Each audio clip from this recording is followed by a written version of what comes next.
Hi, I'm Tammy, and this is Michael, and we're studying the New King James. Today we're starting Mark chapter 8.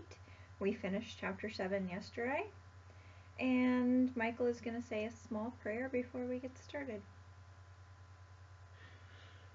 Well, we repent in Jesus' perfect name, and we pray for wisdom, understanding, counsel, knowledge, strength, in Jesus' perfect, precious name. And we hope to open eyes and ears for you people and study along with us as we're just humbly serving the Word as just disciplined students. And we did finish chapter 7 yesterday, Mark, and we're going right ahead, chapter 8, and we'll just see how far we get today. And Tammy reads the verse, and go ahead, Tammy, chapter 8, verse 1. In those days, the multitude being very great, and having nothing to eat, Jesus called his disciples unto him, and saith unto them, There's a lot of people here. Go ahead, Tam. I have compassion on the multitude, because they have now been with me 3 days, and have nothing to eat. So, let's just see this 3 days, and this 3 day thing is very important. And you, for the deeper students, should compare the 3 days of the two witnesses. That's Revelation chapter 11. Jonah, 3 days, and Christ 3 days in the tomb. And here he's they've been with him 3 days, and they have nothing to eat. Now, he's specifically talking that, like, their flesh is hungry, like they're physically, like they need a sandwich. Go ahead, Tam.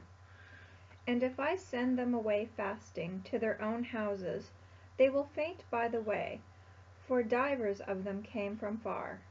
They came from a long way. They're hoofing it. That takes energy. And in these flesh bodies, yeah, they need a sandwich and a glass of milk or something. Go ahead, Tam. And his disciples answered him, From whence can a man satisfy these men with bread here in the wilderness?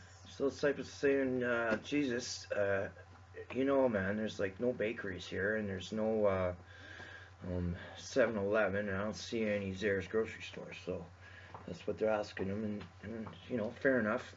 Go ahead. And he asked them, How many loaves have ye? And they said, 7.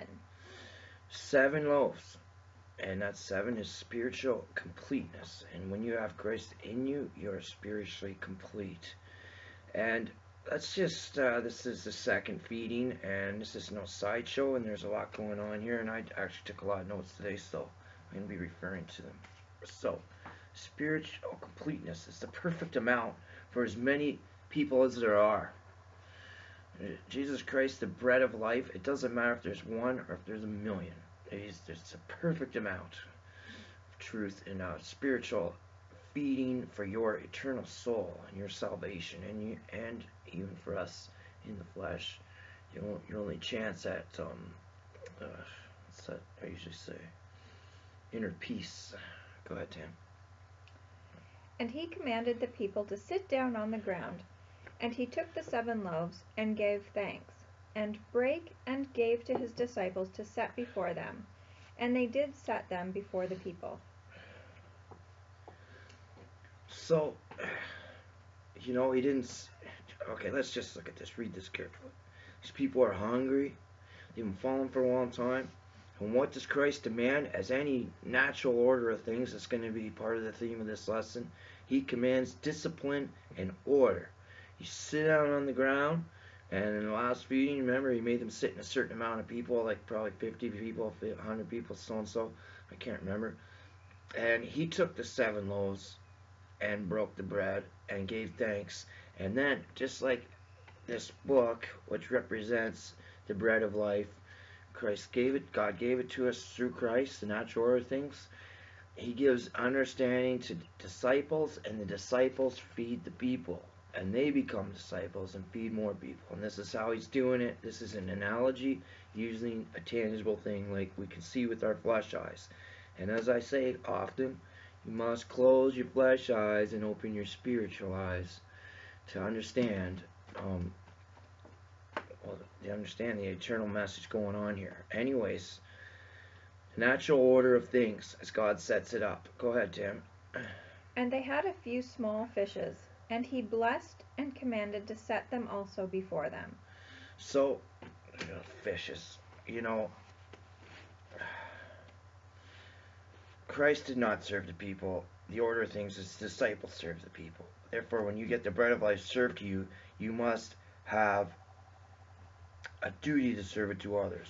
Now we have fish, and lots of people driving around. You know, you got your Jesus fish on your back bumper in your trunk or something, and of course you got the heathens that have a negative word inside the Jesus fish, and a lot of people don't even know what that fish means. Well, briefly, what I'm going to tell you is in the Greek it's a cipher, so it's the word Christ with Greek letters, and it says Jesus Christ, Son of God, Savior. And it spells the word fish, and that's as far as I'm going to teach that right now. That's just so you know what fish is. When you see the Jesus fish, it means Jesus Christ, Son of God, Savior. Okay, go ahead, Tim. So they did eat, and were filled, and they took up of the broken meat that was left 7 baskets. I'm just going to read my note, because I just studied this about a couple hours ago. Note in the two divine interventions of feeding the multitude, they just didn't leave the leftovers on the ground because there was a lesson here. Like, why wouldn't they leave leftovers on the ground? They're out in the wild. Some animal's going to eat it. But there's a lesson here. They picked it up. God has no words to waste. The lesson, the bread of life, or here, the example of the bread to eat for the flesh body, is supplied by God through Christ and served by the disciples. Disciplined students. They keep track of the crumbs because since man has handled them, there is always a guaranteed false doctrine, also known as traditions of men, have been worked in. So as soon as someone feeds you the word and then you hear it back, you must be careful to check it out and check us out. We're just humble servants too, but don't trust them. This man or Tammy, you check it out for yourself. What we're teaching here, and you make sure that this is God's word being taught. So they didn't leave the crumbs just laying around on the ground, which would have been fine because the birds and everything would have came and ate it up. The lesson here is they picked up the crumbs and go ahead, Tammy. How many crumbs did they have? 7 baskets. They had a spiritual complete amount. It was complete. It was tight. You didn't let any false doctrine just slip away or slip in. And there's more on this. And go ahead, Tammy. And they that had eaten were about 4,000, and he sent them away. 4,000. That's, he feeds people. 4 is the number of the earth. East, west, north, south. Doesn't matter who you are. Whomsoever will. It just happens that the 12 tribes of Israel were given this book to spread it out, but it's whomsoever will. And that goes back to our last lesson. That lady from the Greek lady who answered the Lord and said, "Yes, Lord, yet the dogs under the table eat the children's crumbs." We taught that yesterday. Whomsoever will. Go ahead, Tammy. We're starting a new subject here. And straightway he entered into a ship with his disciples, and came into the parts of Dalmanutha.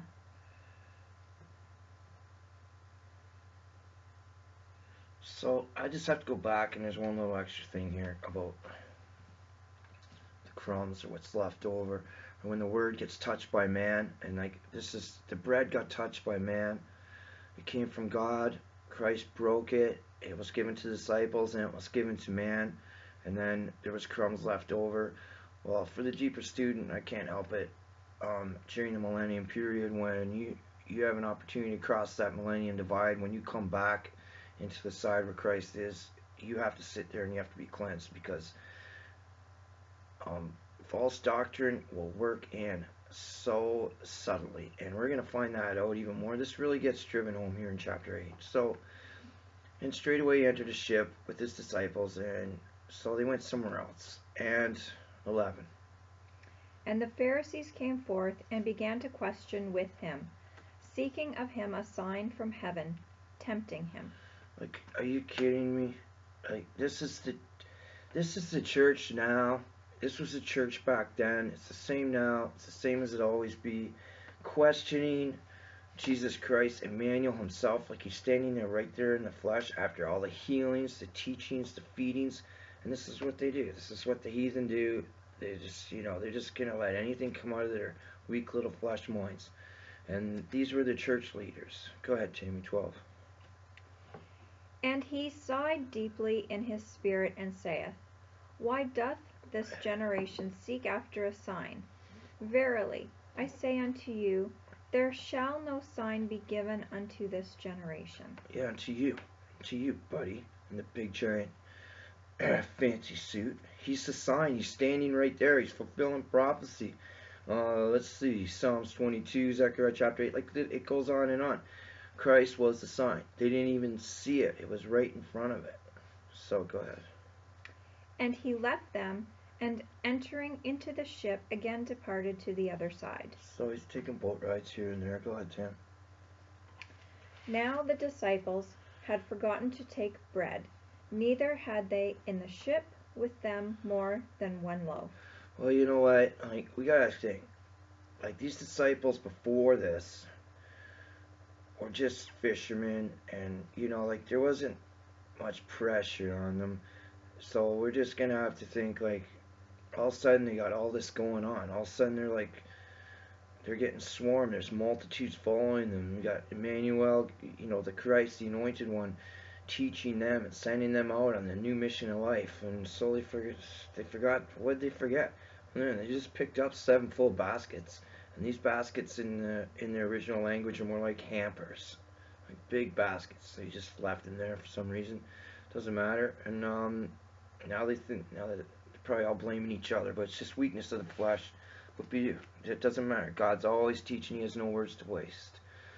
So go ahead, 15. And he charged them, saying, Take heed, beware of the leaven of the Pharisees, and of the leaven of Herod. The leaven is always representative of sin, false doctrine, traditions of men. A little leaven will affect your whole loaf of bread. And a little leaven or a little false doctrine or a little traditions of man will infect the whole body of the church or any group that you're in. Leaven is a symbol. It's a symbol sign of false doctrine, traditions of men. Sin. Go ahead, Tammy. And they reasoned among themselves, saying, It is because we have no bread. Yeah, he thinks Jesus is all mad because they forgot, 7 hampers of bread. But Jesus is saying, giving them a warning, beware of the leaven. Leaven of who? The Pharisees. Who are they? The church leaders. Be careful what they say. Like, they look all holy. They got the big buildings, man. They're tight. They can fill that church every week. Whenever they want, man. They're making a lot of money. And the leaven of Herod.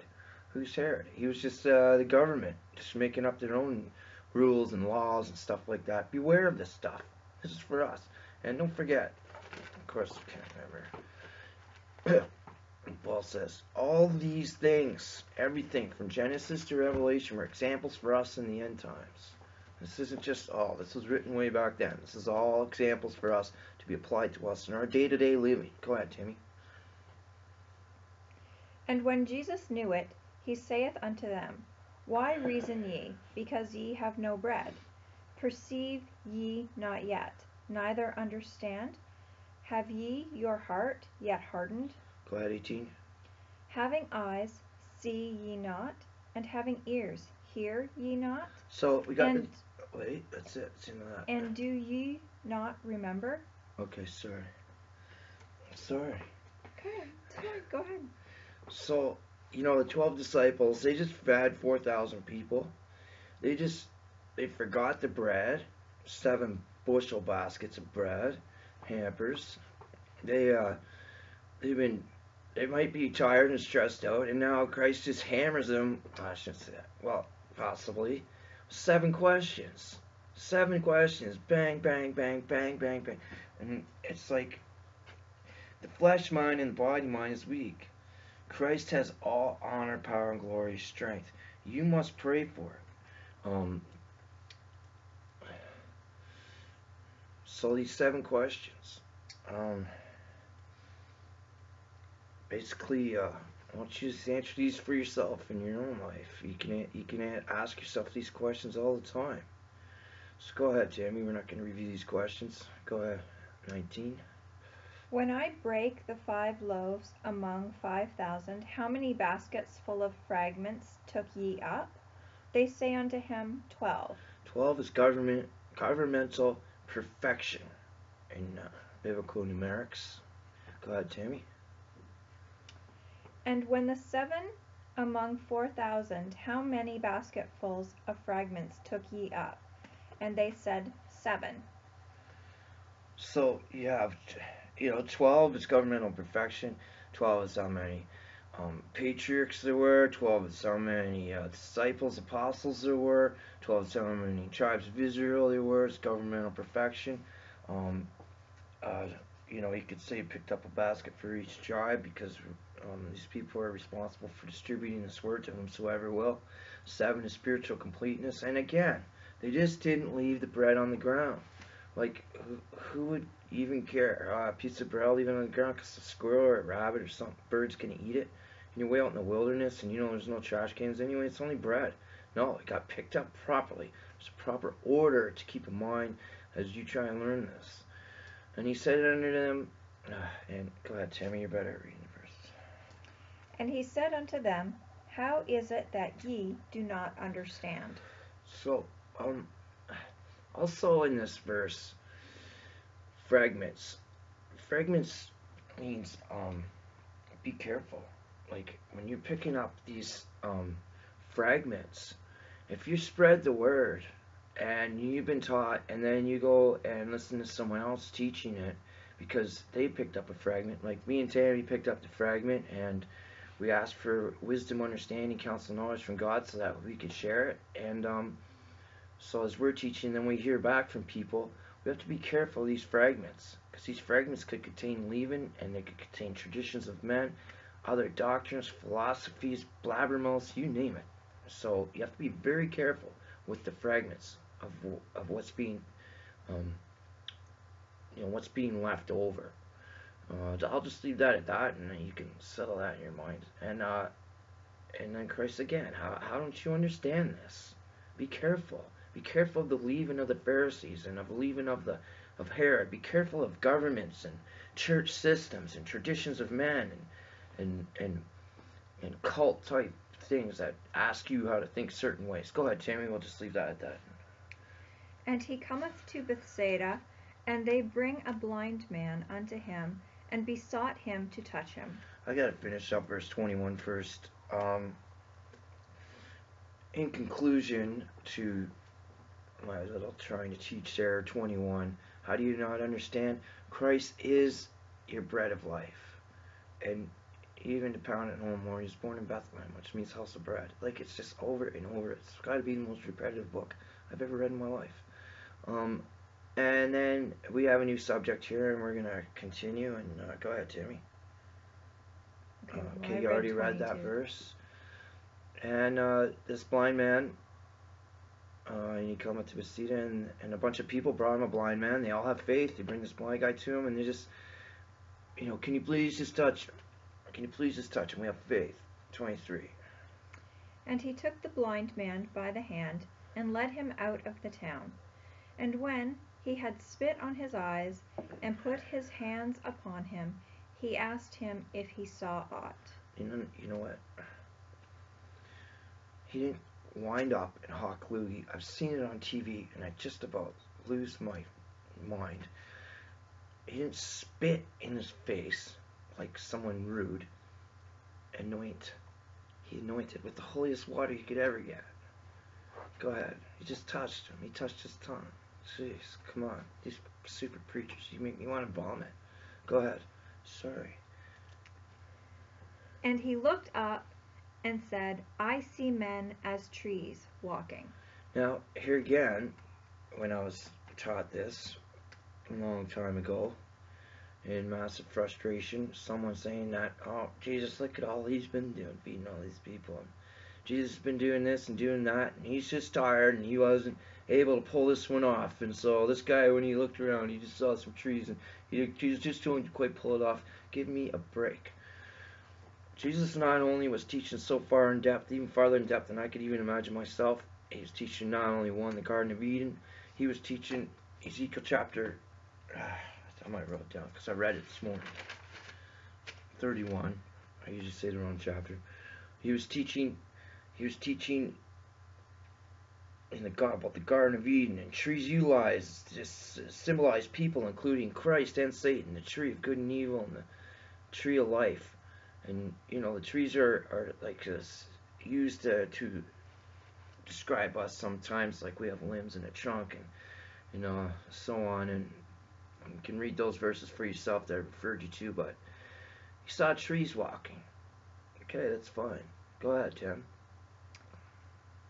After that he put his hands again upon his eyes, and made him look up, and he was restored, and he saw every man clearly. So now he just got taught a giant lesson, right from the Garden of Eden right to the very end, and then he just said, here you can go see like everyone else.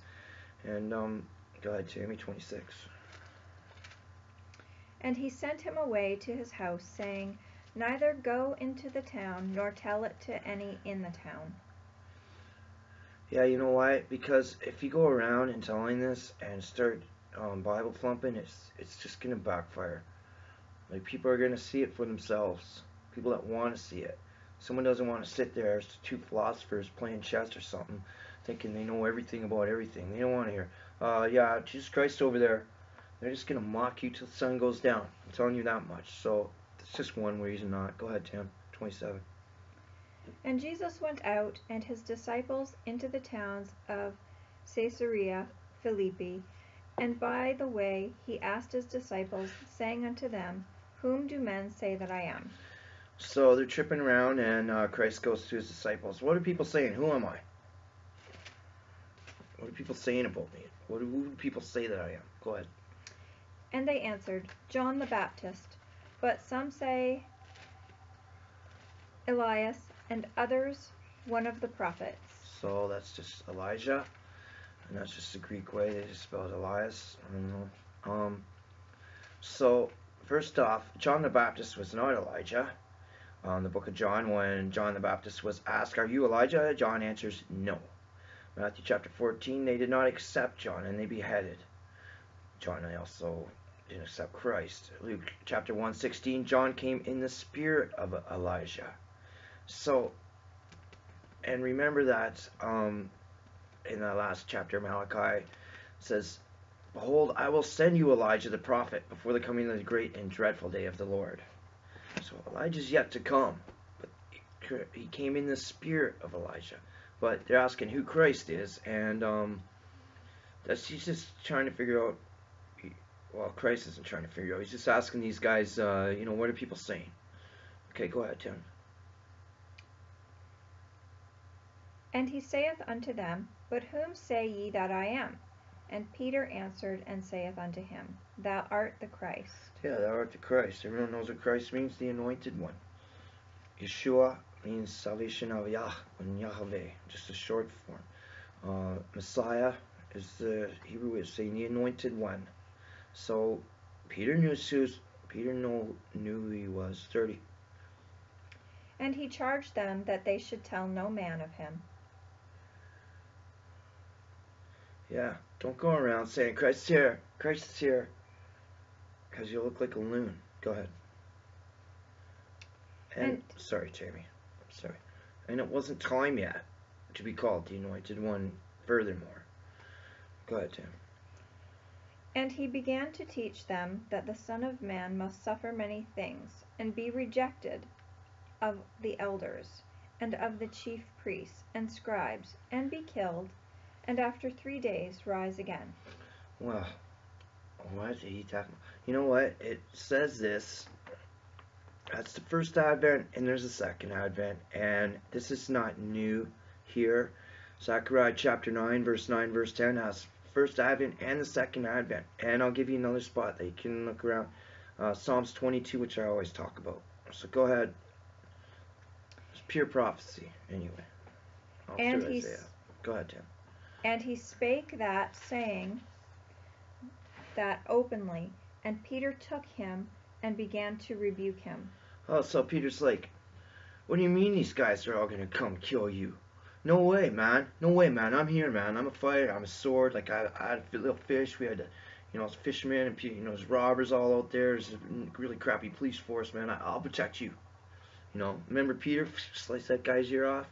You know, this guy was good. Like they were getting ready to fight. Peter's emotions are getting involved. Satan is present right now on Peter. Like Christ is here to fulfill prophecy. And what's happening? Weakness of the flesh. Satan even uses love.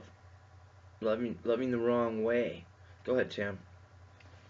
But when he had turned about and looked on his disciples, he rebuked Peter, saying, Get thee behind me, Satan, for thou savorest not the things that be of God, but the things that be of men. So Satan uses Peter, and he uses the emotion of love, and